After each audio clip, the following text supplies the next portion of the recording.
Guys, എല്ലാവർക്കും നമ്മുടെ പുതിയൊരു വീഡിയോയിലേക്ക് സ്വാഗതം. എൻ്റെ പേര് വിദ്യ. ഇന്നൊരു വ്ളോഗ് കൈൻഡ് ഓഫ് വീഡിയോ ആണ്. ഇന്ന് ഞാനും എൻ്റെ 4 ഫ്രണ്ട്സും കൂടെ വർക്കല ബീച്ച് എക്സ്പ്ലോർ ചെയ്യാൻ വേണ്ടി പോവുകയാണ്. വൈഷ്ണ, ഇന്ദു, ശാലിനി, ശിശിര, പിന്നെ ഞാനും. നമ്മൾ 5 പേരാണ് പോകുന്നത്. വർക്കല ഇറങ്ങിയിട്ട് നമുക്ക് ബസ്സിലും ബീച്ചിലോട്ട് പോകാൻ പറ്റും, അല്ലെങ്കിൽ നടന്നിട്ടും പോകാൻ പറ്റും. നടക്കുവാണെങ്കിൽ മാക്സിമം ഒരു 10 മിനിറ്റ്, 10 മിനിറ്റോ എടുക്കില്ല, എന്നാലും മാക്സിമം ഒരു 10 മിനിറ്റ് സമയം. നമുക്ക് ഈ വർക്കല ബീച്ചിൻ്റെ തൊട്ടടുത്ത് തന്നെ നമുക്ക് ബസ് ഇറങ്ങാൻ പറ്റും. ഇതാണ് ക്ഷേത്രത്തിലേക്ക് കയറിപ്പോകാനുള്ള വഴി. ഇവിടെ നിന്ന് സ്റ്റെപ്പ് കയറി മുകളിലെത്തിയാൽ അവിടെ ക്ഷേത്രമാണ്. നമ്മൾ ക്ഷേത്രത്തിൽ കയറാൻ പ്ലാൻ ഇല്ലായിരുന്നു, അതുകൊണ്ട് നമ്മൾ കയറിയില്ല.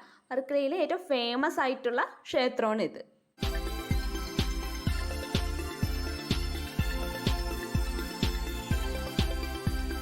ക്ഷേത്രത്തിൻ്റെ ഓപ്പോസിറ്റ് തന്നെയാണ് ക്ഷേത്രകുളം ഉള്ളത്. നല്ല ഗ്രീൻ കളർ വെള്ളത്തിലാണ് കിടക്കുന്നത്. അത്യാവശ്യം ആഴമുണ്ടെന്ന് തോന്നുന്നു. അതിനുശേഷം നമ്മൾ പോകുന്ന ബീച്ചിലോട്ടാണ്. നമ്മളെ ക്ഷേത്രത്തിൻ്റെ പുറത്ത് നിന്ന് നമുക്ക് ബീച്ച് കാണാൻ പറ്റും. അപ്പോൾ അത്ര അടുത്താണ് ബീച്ചുള്ളത്. നമ്മൾ അങ്ങോട്ട് നടന്ന് പോയിക്കൊണ്ടിരിക്കുകയാണ്. എൻ്റെ ആഗ്രഹം എന്ന് പറയുന്നത് വീഡിയോ എടുക്കുന്ന അറ്റ് ദ ടൈം വോയിസും കൂടെ കൊടുക്കണമെന്നാണ്. എന്ന് വെച്ചാൽ സംസാരിച്ചുകൊണ്ട് വീഡിയോ എടുക്കണമെന്നാണ് എൻ്റെ ആഗ്രഹം. പക്ഷെ പറ്റിയില്ല. നെക്സ്റ്റ് ടൈം ഞാൻ അതിനുവേണ്ടി ശ്രമിക്കുന്നതായിരിക്കും. ഓഫ്കോഴ്സ് മിസ്റ്റേക്കുകളൊക്കെ ഉണ്ടായിരിക്കും, പക്ഷേ ഈവൻച്വലി ഞാൻ അത് കറക്റ്റ് ചെയ്തെടുക്കും. നമ്മളങ്ങനെ ബീച്ചിൻ്റെ തൊട്ടടുത്തായി.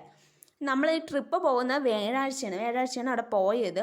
അടുത്ത തിങ്കളാഴ്ചയാണ് വാവുബലി, എന്ന് വെച്ചാൽ ബലി ഇടുന്ന ഡേ അന്നാണ്. അപ്പോൾ ആ ബലി ഇടുന്നതിൻ്റെ ആ സാധനങ്ങളൊക്കെ ആൾക്കാർ സെറ്റ് ചെയ്തുകൊണ്ടിരിക്കുകയാണ്. ഞാൻ കേട്ടിട്ടുണ്ട് ഈ ബലി അടുക്കുന്ന ആ ടൈമിലാണ് കടൽ ഭയങ്കരമായിട്ട് തിരമാല അടിക്കണേന്ന്. അതുപോലെ തന്നെയായിരുന്നു അന്നും, ഭയങ്കര തിരമാലയായിരുന്നു. അതുകൊണ്ട് തന്നെ നമുക്ക് ബീച്ചിലോട്ട് ഇറങ്ങാൻ പറ്റിയില്ല. ആരെങ്കിലും ഇറങ്ങുന്നുണ്ടാകത്തോ നോക്കാൻ വേണ്ടി 2 ആൾക്കാരൊക്കെ അവിടെ ഉണ്ടായിരുന്നു. നമുക്ക് ചെറിയൊരു വിഷമം ഉണ്ടായിരുന്നു. ബീച്ചിൽ എത്തിയിട്ട് കാല് പോലും ഒന്നും നനയ്ക്കാൻ പറ്റിയില്ലല്ലോ എന്നൊരു വിഷമം ഉണ്ടായിരുന്നു. ബട്ട് സാരമില്ല, നമ്മുടെ സേഫ്റ്റി ആണല്ലോ മുഖ്യം. അത് കഴിഞ്ഞിട്ടേ ഉള്ളൂ എല്ലാം, ബാക്കിയെല്ലാം.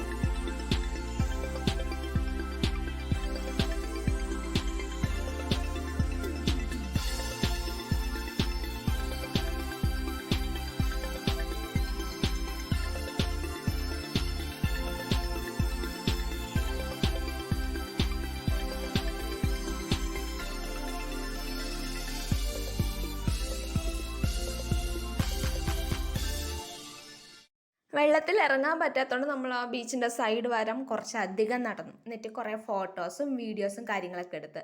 ഫോട്ടോസിലും വീഡിയോസിലും തിരമാല അത്ര ഹെവി അല്ലെങ്കിലും ഇൻ റിയൽ നല്ല ഹെവി ആയിട്ടാണ് തിരമാല അടിച്ചത്. വൈഷ്ണകുട്ട, ഒരു പാട്ട് പാടോ? പാടിക്കോ പാടിക്കോ.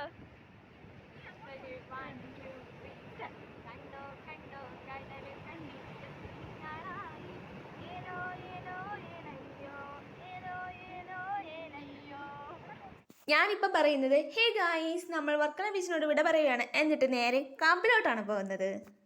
നമുക്കൊരു കാര്യം കിട്ടിയില്ലെന്ന് വെച്ചിട്ട് ഒരിക്കലും സങ്കടപ്പെടരുത്. കാരണം അതിന് ശേഷം കിട്ടുന്നത് അതിലും ബെറ്റർ ആയിട്ടുള്ളൊരു ഓപ്ഷൻ ആയിരിക്കും. നമുക്ക് ബീച്ചിൽ ഇറങ്ങാൻ പറ്റാത്തതുകൊണ്ടാണ് കാപ്പിലോട്ട് പോയത്. ഇല്ലായിരുന്നെങ്കിൽ ഇന്നത്തെ ദിവസം നമുക്ക് അങ്ങോട്ട് പോകാൻ പറ്റില്ലായിരുന്നു. കാപ്പിൽ എന്ന് പറയുന്നത് വർക്കല ബീച്ചിന് തൊട്ടടുത്തല്ല. ബസ് കയറി പോണ ഒരു ഫ്യൂ മിനിറ്റിനുള്ളിൽ അവിടെ എത്തും. നല്ല അടിപൊളി സ്പോട്ടാണ്. കായലും കടലും കൂടെ ഒന്ന് ചേരുന്ന ആ ഒരു സ്പോട്ടാണ് കാപ്പിൽ എന്ന് പറയുന്നത്. ഫോട്ടോസും വീഡിയോസൊക്കെ എടുക്കാൻ പറ്റിയ സ്പോട്ടാണ്. എൻ്റെ ഫസ്റ്റ് വിസിറ്റാണ്. നിങ്ങൾ വന്നിട്ടില്ലെങ്കിൽ ഉറപ്പായിട്ടും വരിക. കുറച്ച് സമയം നമ്മൾ ഇവിടെ സ്പെൻഡ് ചെയ്ത് ഒരു 3 മണിയോടുക്കനെയാണ് ഇവിടെ നിന്ന് ഇറങ്ങിയത്. ഇത്രയൊക്കെ തന്നെയുള്ളൂ ഇന്നത്തെ വീഡിയോയിൽ. അപ്പോൾ വീഡിയോ ഇഷ്ടമെങ്കിൽ ഉറപ്പായും ലൈക്ക് ചെയ്യുക, ഷെയർ ചെയ്യുക, സബ്സ്ക്രൈബ് ചെയ്യുക. അടുത്ത വീഡിയോ കാണാം. അതുവരിക്കും ബൈ.